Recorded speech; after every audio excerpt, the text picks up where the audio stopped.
வெள்ளையனை பற்றி பேசியாச்சு, பலராமனை பற்றி பேசியாச்சு. இப்போ யாரை பற்றி பேசலாம்? 3 போட்டு சக்தின்னு போட்டிருக்கிறார். 3 சக்தி, 3 சக்தி. 3 சக்தினா என்ன? சக்தினா எனர்ஜி, அது தெரியும். 3 சக்தி, இச்சாசக்தி, கிரியாசக்தி, ஞானசக்தி எல்லாம் சொல்லுவாங்களே.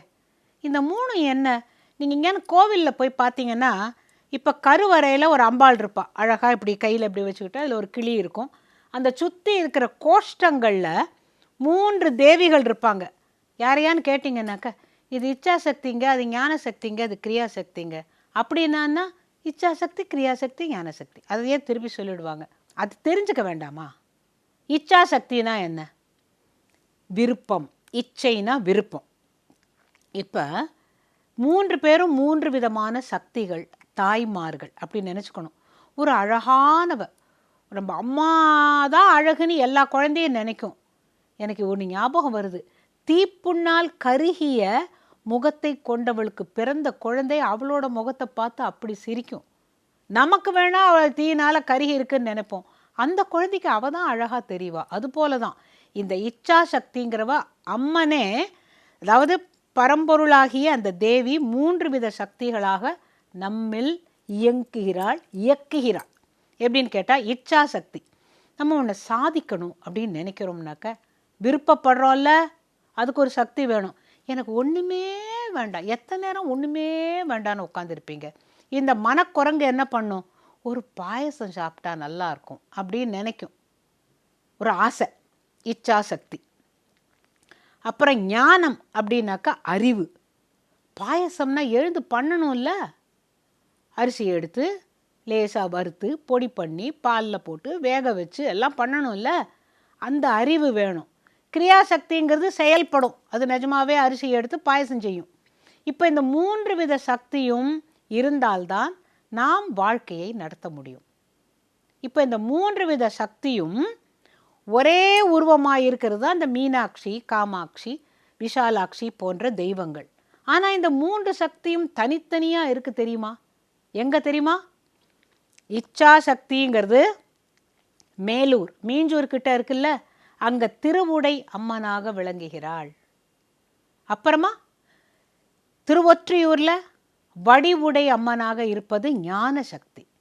அப்புறம் திருமுல்லை வாயிலில் இருக்கிறது கொடி இடை அம்மன். சில பேர் கொடி உடை அம்மன்கிற, கொடி உடையவள் அல்ல, கொடி இடை.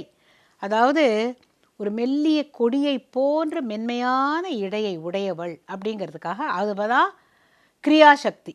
இப்போ இந்த 3 பேருக்கும் ஒரு கதை இருக்குது. எப்படின்னு கேட்டால், ஒரு பாண்டியராஜன் அழகான ஒரு கோவில் கட்டணும், நீங்கள் எனக்கு அம்பாள் சிலை தான் நீங்கள் பண்ணித்தரணும்னு உடனே சிற்பி ஒரு மலை மேலே போய் எந்த கல்லை வேணால் எடுத்துது. இப்போ நான் உட்காந்துருக்கேனே, இந்த கல்லுலலாம் சிலை பண்ண முடியாது.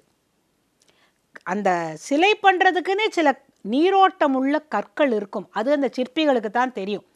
அவன் பார்த்தான், ஒரு அழகான கல்லை எடுத்து அதை லேசாக எடுத்துட்டு வரப்பொழுது அவன் கை தவறி அந்த பாறை அப்படியே தட தட தட தடன்னு உருண்டு கீழே விழுந்து 3 சுக்கலாக போச்சு.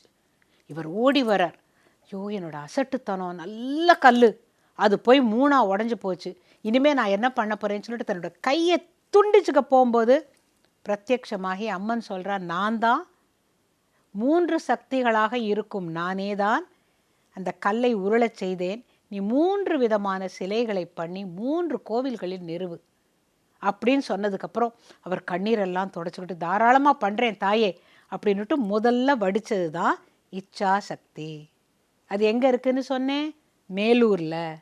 நீங்கள் போனீங்கன்னா, இது வெள்ளிக்கிழமை பௌர்ணமி ஒன்றா வந்ததுன்னா நீங்கள் பார்க்கலாம். நிறைய பேர் 3 கோவில்லையும் அன்றைக்கி பார்ப்பாங்க. காலையில் அங்கே எங்கள் மேலூரில், மத்தியானம் திருவொற்றியூரில், சாயங்காலம் திருமுல்லை வாயிலில் பார்க்குறதுன்னு ஒரு தரிசனம் பண்ணுறதுன்னு ஒரு வழக்கம் வச்சிட்ருக்குறாங்க. அப்போ அங்கே இருக்கிற அம்மன் அப்பேற்பட்ட அழகி. எங்கே? இச்சா சக்தியாக மேலூரில் இருக்கிறாளே அவ.